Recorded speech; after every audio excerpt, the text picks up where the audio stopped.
আন্দোলনের মাঠ থেকে পিছু হটবো না ইনশাআল্লাহ। এই আন্দোলনে যদি আমার মৃত্যু হয়, আমার লাশটা আমার পরিবারের নিকট পৌঁছাইয়া দিয়েন। আমাদের আন্দোলনকে কমিয়ে দেওয়ার জন্য পুলিশ, সেনাবাহিনী, নির্বিচারে গুলি, গণহত্যা, জীবনের শেষ রক্তবিন্দু পর্যন্ত দিয়ে হলো আন্দোলনে থাকবো, দেশ স্বাধীন করবো, 20 কোটি মানুষের কাছে তার স্বাধীনতা ফিরিয়ে দেব। কত বিপ্লবী বন্ধুর রক্তে রাঙা বন্দিশালার ওই শিকল ভাঙা, কত বিপ্লবী বন্ধুর রক্তে রাঙা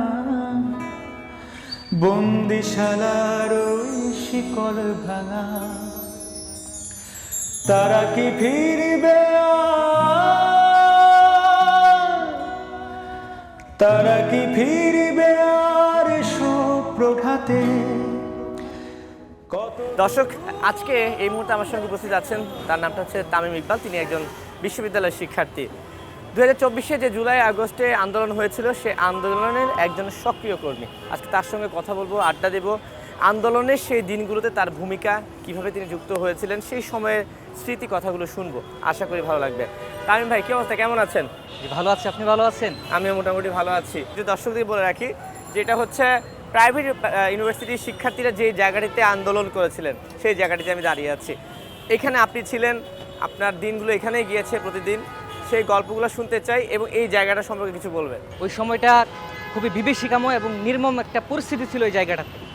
এই জায়গাটাতে আপনার রক্ত এবং লাশের স্তূপে পরিণত হয়েছিল এই জায়গাটি। এরকম স্বাভাবিক ছিল না। যখন আপনার এই 1 জুলাই বৈষম্য বিরোধী ছাত্র আন্দোলনের ব্যানারে কোটা সংস্কার আন্দোলন শুরু হয়, তখন থেকেই কিন্তু আমরা আসলে এই আন্দোলনে সম্পৃক্ত হই। তবে এক পর্যায়ে আন্দোলনটি কোটা সংস্কার মধ্যে থাকলেও এক পর্যায়ে এটি সরকার পতনের আন্দোলনে রূপ নেয়। তবে সরকার পতনের আন্দোলনে রূপ নেওয়ার আগে আমাদের সাধারণ শিক্ষার্থী এবং ছাত্র জনতাকে, অসংখ্য ছাত্র জনতাকে আপনার রক্ত দিতে হয়েছে, জীবন দিতে হয়েছে। দেখেন, যেখানে একটা রাষ্ট্র এবং এই রাষ্ট্রের সাধারণ নাগরিকরা তারা তাদের অধিকার প্রতিষ্ঠা করার জন্য আপনার জীবন দিয়েছে, রক্ত দিয়েছে, এটি বিশ্বে বিরল। আমাদের কেনা অস্ত্র, বুলেট তারা আমাদের উপরে ছুঁড়েছে। আমরা প্রথম কোটার জন্য এসেছিলাম, কিন্তু একটা পর্যায়ে মনে হয়েছে যে এই সরকার যতদিন থাকবে, কোটা থাক বা না থাক, এই সরকারের আমলে আমরা আসলে নিরাপদ নই। আমরা যারা এই দেশের মালিক, আমরা এই সরকারের আমলে নিরাপদ নই। তখন কিন্তু আমরা এই আন্দোলনটাকে সরকার পতনের আন্দোলনের রূপ দেই। এবং আপনি জানেন যে 21শে জুলাই যখন এই সুপ্রিম কোর্ট হাইকোর্টের রায়কে বাতিল করে দিয়ে আপনার এই 7% কোঠা রেখে এবং 93% মেধার ভিত্তিতে নিয়োগ দেওয়ার একটি রায় দেয় এবং 23শে জুলাই এটার প্রজ্ঞাপনও জারি করে সরকার। এরপর থেকে কিন্তু আসলে সাধারণ শিক্ষার্থী বা অনেক আন্দোলনকারীরা আপনার ঘরে ফিরে গিয়েছিল, কিন্তু আমরা যারা রাজনৈতিক কর্মী, আমরা কিন্তু ঘরে ফিরে যাইনি। আমাদের তখন মনে হয়েছিল যে আমরা এই সরকারের পতন না করে আমরা আসলে ঘরে ফিরবো না। এবং এরই ধারাবাহিকতায় কিন্তু আমরা আসলে এই আন্দোলনটাকে আপনার একদম 5 আগস্ট পর্যন্ত টেনে নিয়ে গিয়েছি, জীবনের ঝুঁকি নিয়ে আর কি। আপনি কি রাজনৈতিকভাবে কোনো দলের সঙ্গে যুক্ত আছেন কিনা? হ্যাঁ, আমি একজন ছাত্রদল কর্মী। আমি তেজগাঁও কলেজ ছাত্রদলের আহ্বায়ক কমিটির সদস্য। এবং আমি আপনার যখন স্কুলে পড়ি তখন থেকে আমি আসলে ছাত্রদলের সাথে সম্পৃক্ত একজন বিএনপির কর্মী বলা যায় আর কি। ব্যক্তি আপনার কাছে কখন কোন সময় মনে হয়েছে যে আসলে একজন নাগরিক হিসেবে, নট একজন রাজনৈতিক কর্মী, একজন মানে নাগরিক হিসেবে আসলে আমার এই মুহূর্তে আর ঘরে বসে থাকা সম্ভব না, আমাকে রাস্তায় নামতে হবে, প্রতিবাদ করতে হবে, শিক্ষার্থীদের সঙ্গে, অন্যান্য শিক্ষার্থীদের সঙ্গে যোগদান করতে হবে? 14 জুলাই খুনি হাসিনা আপনার এই সাংবাদিকদের সাথে বলছিলেন যে শিক্ষার্থীরা হচ্ছে রাজাকারের বাচ্চা, এরকম বলে কটূক্তি করছিলেন। তখন থেকে কিছু আসলে আমরা মানে আমার মনে হয়েছে যে আমি যদি এদেশের একজন নাগরিক হয়ে থাকি, শিক্ষার্থী হয়ে থাকি এবং এই যে রাজাকারের বাচ্চা বলে গালি দিয়েছি, এটা কিন্তু আমার উপরে পড়ে। তখন থেকেই আমি আসলে, আমরা আরও যারা ছিলাম সকলেই কিন্তু আমরা আসলে এই রাজাকারের বাচ্চা এই গালির প্রতিবাদে কিন্তু আমরা আসলে সমবেত হয়েছি এবং আমরা প্রমাণ করার চেষ্টা করেছি যে আমরা রাজাকারের বাচ্চা নই, আমরাই দেশের মালিক। তো এর থেকেই কিন্তু আমরা আসলে রাজপথে থাকি। যখন আপনার এই 16 জুলাই যেদিন রংপুরে আবু সাইদ এবং আপনার এই চট্টগ্রামে ওয়াসিম আকরাম শহীদ হন, তখন থেকে আমাদের আসলে আমরা ধরে নিয়েছি যে আসলে এই সরকার আর একদিনও এই দেশের ক্ষমতায়, রাষ্ট্র ক্ষমতায় থাকার অধিকার রাখে না। আচ্ছা, আন্দোলনের দিনগুলোতে ফিরতে চাই। আপনি এই জায়গাটাতে আন্দোলন করেছেন, সেই সময়কার কোনো স্মৃতি বা আপনার নিজ চোখে দেখা কোনো গল্প আছে যেটা এখনো আপনার মাথায় আসলে মনে হলে আপনার খুব কষ্ট লাগে বা মানুষের সঙ্গে শেয়ার করা যায় যে যেই দৃশ্যগুলো আসলে ভোলার মতো নয়? 21শে জুলাই আমরা এই জায়গাটাতেই অবস্থান নিতাম। আমরা ওই মাঝখানটাতে আমরা যারা আন্দোলনরত শিক্ষার্থী রয়েছি, ছাত্রদলটা আমরা এখানে অবস্থান নিয়েছি। ওই পাশটাতে আওয়ামী লীগ, ছাত্রলীগ এরা ছিল, এরা সশস্ত্র অবস্থায় ছিল, এদের কাছে অস্ত্র ছিল, দেশীয় অস্ত্র, তারপর অনেক কিছু ছিল। তো ওনারা ওইদিকে, আমরা এইদিকে, তো আমরা এদিকে অবস্থান নিয়েছি, শান্তিপূর্ণ অবস্থান। হঠাৎ করেই আপনার হেলিকপ্টার আসলো, র্যাবের হেলিকপ্টার এসেই টিয়ার গ্যাস ছুটতে শুরু করলো। হেলিকপ্টার থেকে, আকাশ থেকে? হ্যাঁ, হেলিকপ্টার থেকে, এবং অনবরত গুলি করতে শুরু করলো। তখন আমি রাস্তার মাঝখানে ছিলাম, আমার মনে হয়েছিল যে রাস্তার মানে দৈর্ঘ্য যেন আরও অনেক বেড়ে গিয়েছে। আমি যেন আমার রাস্তাটা যেন আমার কাছে মানে বিশাল মাঠের মতো মনে হচ্ছে, মানে আমি কোন দিকে যাব এরকম একটা অবস্থা। তারপরে ওই দিক থেকে ছুটতে ছুটতে এদিকে আসি, এখানেও টিয়ার গ্যাসের এমন তীব্রতা, আমার মনে হয়েছে আজকেই বুঝে আমার জীবনের শেষ দিন। তারপরে ছোটাছুটি করতে করতে ওই লন্ডন আকরাম মার্কেট আছে ওইখানে, আমরা ওইখানে ঢুকতে গিয়েছি, মানুষের হুড়াহুড়িতে পরে গিয়েছিলাম, কোমরে আঘাত পেয়েছি। তারপর এটার ভিতরে কোনোভাবে গিয়ে আপনার জীবন রক্ষা করেছে।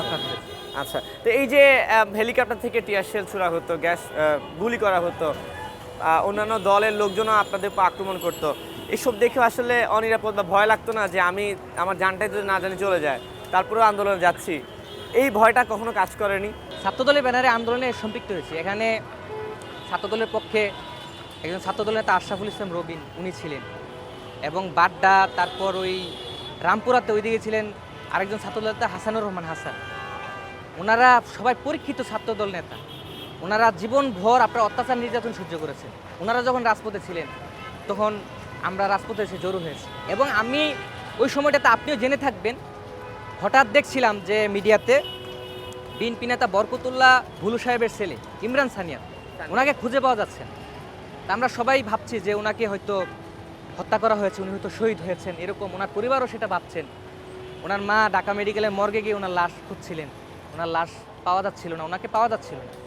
এরপর দিন একটা ভিডিও ফুটেজ আসলো যে দেখা গেল ওনাকে আদালতে তোলা হচ্ছে, ওনার মা ওনার পিঠে হাত রেখে ওনাকে সাহস দিচ্ছেন, ওনাকে শক্তি দিচ্ছেন, এবং ভাইরাল একটা ভিডিও ছিল। হ্যাঁ, উনি বীরের মতো হাত উঠিয়ে উনি মানে সবাইকে সাহস দিচ্ছিলেন উনি। তো এই যে ভিডিওটা দেখছিলাম, আমার মনে হচ্ছে যে আমার মা আমার পিঠে হাত রেখে আমাকে সাহস দিচ্ছে। এই যে একটা ভিডিও, এবং ওনাকে ডিবি অফিসে সিলিংয়ের সাথে ঝুলিয়ে যেভাবে নির্মম অত্যাচার নির্যাতন করা হয়েছে, ওনার পা ভেঙে দেওয়া হয়েছে। যখন দেখলাম ওনাদের কাছ থেকেই কোনো আপনার স্টেটমেন্ট নেওয়া যাচ্ছিল না, ওনারাই কিন্তু আপনার এই ডিবি বা এই যে স্বৈরাচার সরকার ছিল তাদের সাথে আপোষ করছিলেন না, অত্যাচার নির্যাতনের থেকে উনি মনোবল হারাচ্ছেন না, আর আমরা তো বাহিরেই আছি। তখন আমি সাহস হারাইনি, মনোবল হারাইনি, তখন আমরাও রাজপথে ছিলাম, এবং এক পর্যায়ে মনে হয়েছে যে আমাদের জীবন প্রয়োজনে ওয়াসিম আকরামদের মতো যাবে, আবু সাইদদের মতো যাবে, আমরা রাজপথে থাকি। এই যে এত আন্দোলন, এত সংগ্রাম, এত মানুষ হতাহত হলো, আহত হলো, নিহত হলো, তারপরেই কিন্তু 5 আগস্টটা এসেছে। ওই দিনের আপনার স্মৃতি কথাটা জানতে চাই, কোথায় ছিলেন, কখন জানলেন যে সরকার পতন হয়ে গেছে? 5 আগস্টের যে দিনটা সকাল 10টায় আমি আমাদের আরও যারা ছাত্রদল কর্মী রয়েছে বা আরও সাধারণ শিক্ষার্থী যারা রয়েছে, আমরা বসুন্ধরা আবাসিক এলাকার ভিতরেই থাকতাম। আমরা যখন আসি গ্রামীণ ফোন অফিসের সামনে আসার পরেই আপনার দেখি যে এখানে সেনাবাহিনীর অবস্থান, সকাল 10টা। তখন আমরা এদিকে আসতে চাচ্ছিলাম, কিন্তু সেনাবাহিনী ওনারা ফাঁকা গুলি ছুটছিলেন, যেটা করছিলেন, তখন আমরা আসতে পারি না এদিকে। আমরা তখন একত্রিত, আমরা আবার ওইখান থেকে দেখি যে নর্থ সাউথের সামনে পুলিশ, বাটারা থানার পুলিশ নির্মমভাবে গুলি করতেছে আমাদের শিক্ষার্থী ভাইদের উপরে, অনেকে আহত হয়েছে। তো পুলিশ গুলি করে বেরিয়ে আসার পর আমরা ওই দিক দিয়ে মিছিল নিয়ে ঢুকি, যারা আহত হয়েছে তাদেরকে নিয়ে অনেকে হসপিটালে পাঠাই, এবং আমরা সকলে আপনার একত্রিত হই। তখন আবার মাঝে বৃষ্টি নেমে যায়, আমরা বৃষ্টি শেষ হওয়া পর্যন্ত অপেক্ষা করছিলাম। বৃষ্টি শেষ হয় তখন 12টা বেজে যায়, আমরা এই দিক দিয়ে সবাই একত্রিত হয়ে আসা মাত্রই পুলিশের আবার গুলি, মানে এমন গুলি যেন তারা যেন মনে করছিল আমরা যেন ভিনদেশের কেউ, আমরা যেন এদেশের কেউ না। তারা এমনভাবে আমাদের উপরে গুলি ছুটছিল। তো গুলি করতে করতে, টিয়ার গ্যাস ছুটতে ছুটতে তারা আমাদেরকে সামনে টপ 10 একটা শোরুম আছে ওই পর্যন্ত নিয়ে গেছে। ধরেন এখান থেকে প্রায় 1 কিলোমিটার হবে। যখন পুলিশের গুলি শেষ, পুলিশ চলে যায়, তখন আমরা আবার আসি। আসার পরে এখানে সেনাবাহিনী অবস্থান নেয়। তখন আমরা ওই জায়গাটাতে ছিলাম। আর তখন সেনাবাহিনী, দেশপ্রেমিক সেনাবাহিনী, ওনারা মাইক দিয়ে বলছিলেন যে বিগত 15.5 বছর শাসনে ওনারা এই আওয়ামী সরকারের নিকট জিম্মি ছিলেন। ওনারা চাইলেও ওনাদের মত প্রকাশ বা ওনারা দেশপ্রেমের যে জায়গাটা ওনারা প্রকাশ করতে পারছিলেন না। ওনারা বলছিলেন যে আমরা আপনাদের সাথে একাগ্রতা ঘোষণা করেছি, আমরা জনগণের কাতারে নেমে এসেছি, আমরা আপনাদের সাথে এসেছি। তখন আমরা সবাই যে এই ছাত্র জনতা আমরা সেনাবাহিনীর সাজোয়াজানের উপরে গিয়ে উঠি। সেনাবাহিনীর সাথে আমরা কোলাকুলি করে মনে হয়েছিল তারা আমাদের খুব কাছের মানুষ। এই ভিডিওটা মনে হয় আমি দেখেছিলাম যে আপনি মনে হয় সেনাবাহিনীর পাশ দিয়ে দাঁড়িয়ে দাঁড়িয়ে কথাগুলো বলছিলেন। হ্যাঁ হ্যাঁ, আচ্ছা আচ্ছা, হ্যাঁ। যে সেনাবাহিনী তারা দেশপ্রেমিক, তারা এই দেশের স্বাধীনতা এবং সার্বভৌমত্বের সাথে বেমানি করতে পারে না। তারা আমাদের পাশে এসে দাঁড়িয়েছে এবং গণ অভ্যুত্থান হয়েছে, আমরা সফল হয়েছি। এবং সেটাই কিন্তু আসলে হয়েছিল। এবং সেনাবাহিনী আসলেই দেশপ্রেমিক। কতিপয় 2-1 জন থাকতে পারে যারা উচ্চ পদের অফিসার, তারা হয়তো আওয়ামী লীগের সাথে আতাত করে বা করে গোলামি করেছিল বা মানুষের সাথে প্রতারণা করেছিল, কিন্তু সামগ্রিক যে সেনাবাহিনী তারা সত্যিকার অর্থে দেশপ্রেমিক। তারা আমাদের পাশে ছিল বলেই 5ই আগস্ট হয়েছে। একটা অভিযোগ আমরা প্রায় শুনি যে এই আন্দোলনে যারা অংশগ্রহণ করেছিল তাদেরকে হিউজ পরিমাণ টাকা দেওয়া হয়েছে। টাকার বিনিময়ে কি আন্দোলন করেছেন? সত্যি করে বলবেন। আপনাকে ধন্যবাদ। আসলে এই প্রশ্নটা করার কারণেই কিন্তু আমি উত্তরটা দেওয়ার সুযোগ পাচ্ছি। আমিও দেখেছি বিভিন্ন জন এইগুলা ছড়ায়। দেখেন, যেই মানে বিপুল জনসমাগম হয়েছিল, হাজার হাজার লাখ লাখ মানুষ, কোটি কোটি মানুষ এসে আন্দোলনে অংশগ্রহণ করেছে, তাদেরকে কি আপনি টাকা দিয়ে মানে নিয়ে আসা সম্ভব? এত টাকা কি আছে এই রাষ্ট্রের কাছে বা এই দেশের কাছে? এবং আরেকটা জিনিস আমি আপনাকে ধরিয়ে দিতে চাই, আপনি জানেন যে 18ই জুলাই কিন্তু আপনার ইন্টারনেট বন্ধ করে দেওয়া হয়েছিল। ইন্টারনেট বন্ধের পাশাপাশি বিকাশ, তারপর ব্যাংকিং, ডিজিটাল ব্যাংকিং গুলো বন্ধ হয়ে হ্যাঁ গিয়েছিল। হ্যাঁ, তারপর এটিএম বুথগুলো কিন্তু বন্ধ হয়ে গিয়েছিল। তাহলে টাকা কিভাবে আসতো? টাকা তো আসলে আর অন্যভাবে আসার কোনো সুযোগ নেই। এগুলি ভুয়া, মিথ্যা। এটা যারা বলে এরা আসলে আমাদের এই আন্দোলনটাকে বিতর্কিত করার জন্য বা আমাদের যে সুস্পষ্ট মানে অবস্থান আছে সেটাকে বিতর্কিত করার জন্য ওনারা এগুলো বলে থাকেন। আর না, এই আরেকটা অভিযোগ তো আমরা পাই যে বলা হয়, অনেকেই বলে, আমি দেখি যে যারা আন্দোলন করেছে তাদেরকে এক ধরনের বিশেষ ড্রাগ দেওয়া হয়েছিল। দ্যাটস ওয়াই তারা যখন মাঠে নেমেছিল, তাদেরকে যখন পুলিশ গুলি করছিল, তারা নির্দ্বিধায় তাদের জীবন দান করে দিচ্ছিল, আহত হচ্ছিল, পিছু হচ্ছিল না। রমজান মাস, আমি আপনাকে রোজা রেখেই বলতে পারি এই ধরনের কোনো ঘটনা আমার চোখে পড়ে নাই বা আমিও দেখিনি। আমার সাথে যারা সহযোদ্ধা ছিলেন তারা মানে এমন হয়েছে যে আমরা সকালে আন্দোলনে এসেছি, দুপুরে খাওয়ার সময় পাইনি। আপনার ওয়াক্তের খাবার খেতে পারে না, ড্রাগ খাওয়ার সময় কোথায়? দেখেন, মানুষ 2টা কারণে আন্দোলনে এসেছিল। আমি যে বিষয়টা বলেছি যে আমি এসেছিলাম আপনার ফেসিবাদ বা এই স্বৈরাচারকে বিতাড়িত করার জন্য। আমি যখন দেখলাম আমি একজন রাজনীতিক কর্মী, যে হাসিনা সরকারের আমলে কোটা থাকলেই বা কি, না থাকলেই বা কি, সেখানে আমাদের বিএনপির কোনো কর্মীকে চাকরি দেওয়া হয় না। তো সেখানে কোটা থাকা না থাকার বিষয় না, আমরা এসেছি সরকারকে বিতাড়িত করার জন্য এবং আমরা সফল হয়েছি। আর আরেকটা শ্রেণী এসেছিল কোটা সংস্কারের জন্য। এবং কোটা সংস্কার হয়ে যাওয়ার পর যখন 23 তারিখ প্রজ্ঞাপন হয়ে যায়, ওনারা অনেকেই ঘরে ফিরে গিয়েছিলেন। আমরা যারা রাজনৈতিক কর্মী ছিলাম আমরাই রাজপথে ছিলাম। এখানে কোনো মাদক বা ড্রাগের কোনো সম্পৃক্ততা নাই। কেউ মাদক খেয়ে জীবন দিয়ে দিবে এই ধরনের কোনো মাদক এই বিশ্বে আছে আমার জানা নাই। এই যে আন্দোলনকারী হিসেবে যদি বলতে চাই বা নাগরিক হিসেবে বলতে চাই, যে প্রত্যাশা বা প্রাপ্তির জন্যই আসলে আন্দোলন করেছিলেন, তা আসলে কতটা সফল হয়েছে বা ভবিষ্যতে কেমন বাংলাদেশ দেখতে চান? 5ই আগস্টের পরপরে কিন্তু একটা ইন্টারিম গভর্নমেন্ট এসেছিল ডক্টর মোহাম্মদ ইউনূসের সাহেবের নেতৃত্বে। যে 18 মাস উনি সরকার চালিয়েছেন, আমরা ওনার সরকারের আমলে ভীষণভাবে মানে ব্যথিত হয়েছি, আশাহত হয়েছি।